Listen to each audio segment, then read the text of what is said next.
You are so lucky to have President Schaeferberger as your president. He is a man with a heart, but he fights for you every day. You've been a friend of the Dingell family, what seems like forever, and thank you for everything that you do. You guys should give him an applause. He works hard for you every day. You know, I want to say to all of you this morning that every day, firefighters have the back of our communities. And you need to know that in the Congress, we have your back and will always have your back.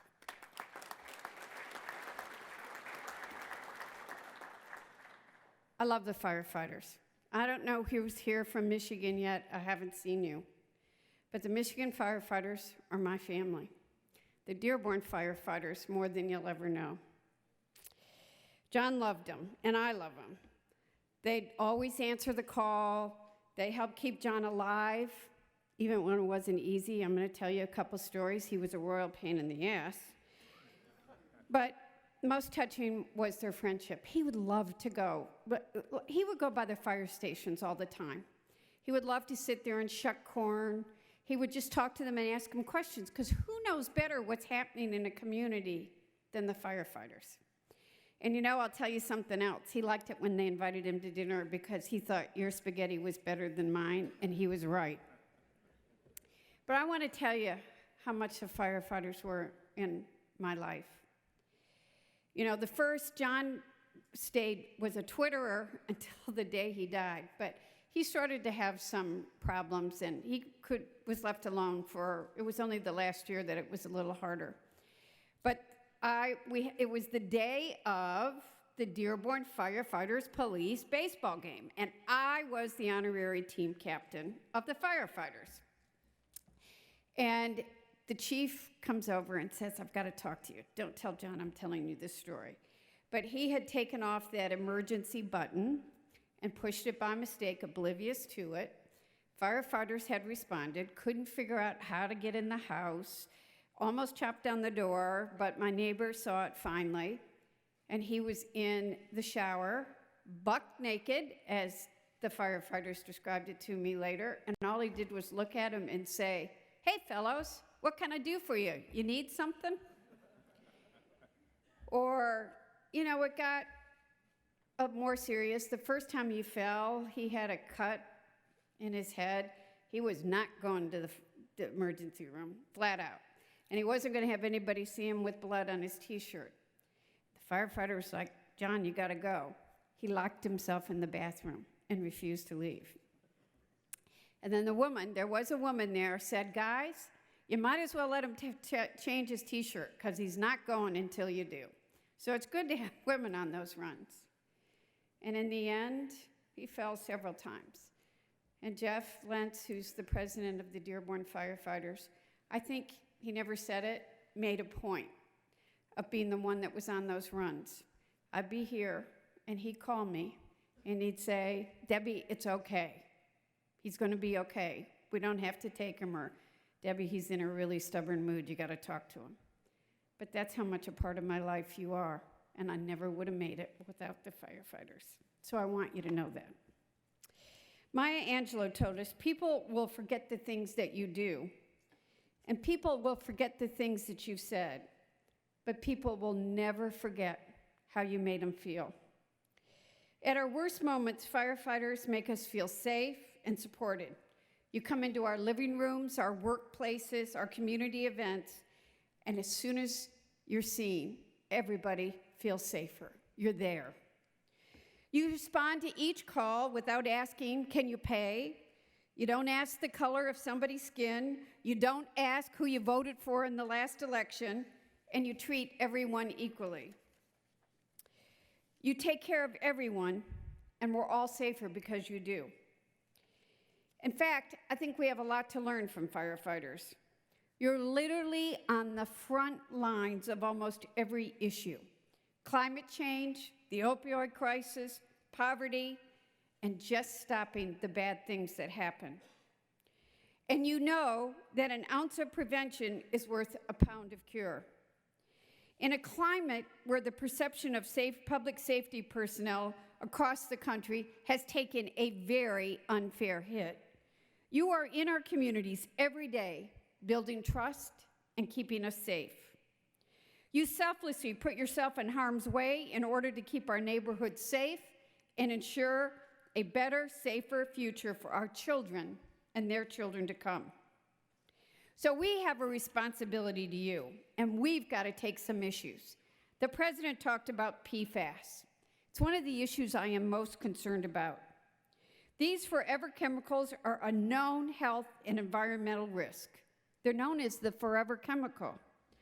They are persistent, they're pervasive, and they don't break down in the environment or in our human body.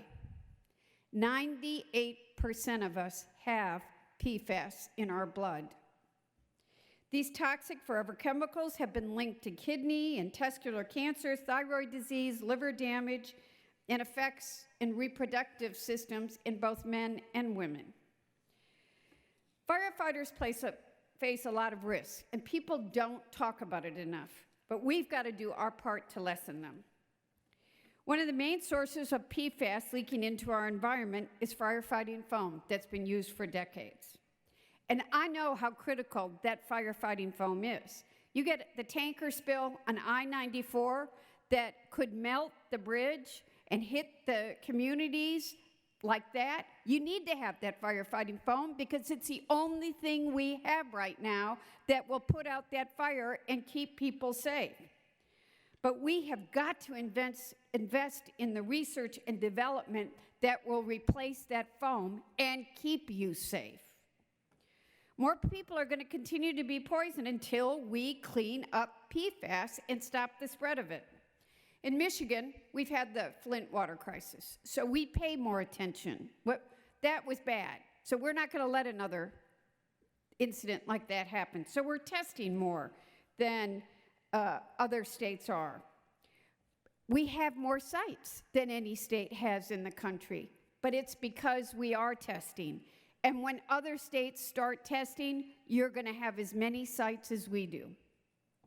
In January, the House passed a bipartisan package of PFAS bills anchored by the Dingell PFAS Action Act.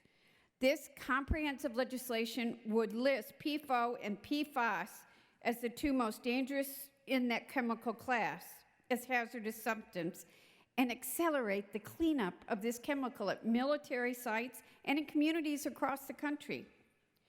Until we can get the Senate and the President to act, more people are going to be poisoned. And you know what else? We don't have a drinking water standard. We have a guideline. We need to I've been asking EPA since I came to Congress. I haven't been here that long. I'm seasoned but not old. But they've been promising the standard for 5 years, and they've yet to act. We need to get them to do that. And when you're on the Hill, especially I'm not going to be political, but in some of those offices, you need to urge people to do that. We've got to have your back in other ways, too. Today, Ann talked about making sure that you're getting the support for health benefits. You're under extreme stress at all times. We need to just make sure that you've got the resources, times to take the break. But my staff person came in, and her uncle's a firefighter, and he's been diagnosed with multiple myeloma, which, as you know, most of the cases in this country are firefighters. He's going to have a bone marrow transplant. He's healthy, thankfully. He has no family. She's going to take the time off, and I will give it to her because she should be there with him, because we need to be there for our firefighters who, when you are getting toxic chemicals and doing the job, we've got to try to eliminate them. It took too long to get done what happened in New York City. We can never let that happen again. We have to be here for you every single day.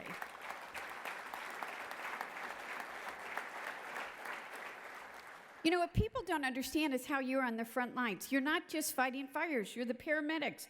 You are patrolling neighborhoods. You're now on the front lines of responding to everything, from break-ins to fires to drug overdoses. You've got to get trained to identify mental illness, to respond to substance abuse issues, And it doesn't matter whether you're working in cities or suburbs or rural areas. These are the realities of what your public safety jobs entail. And we need to make sure you've got the tools to address them and that we thank you every single day for what you are doing.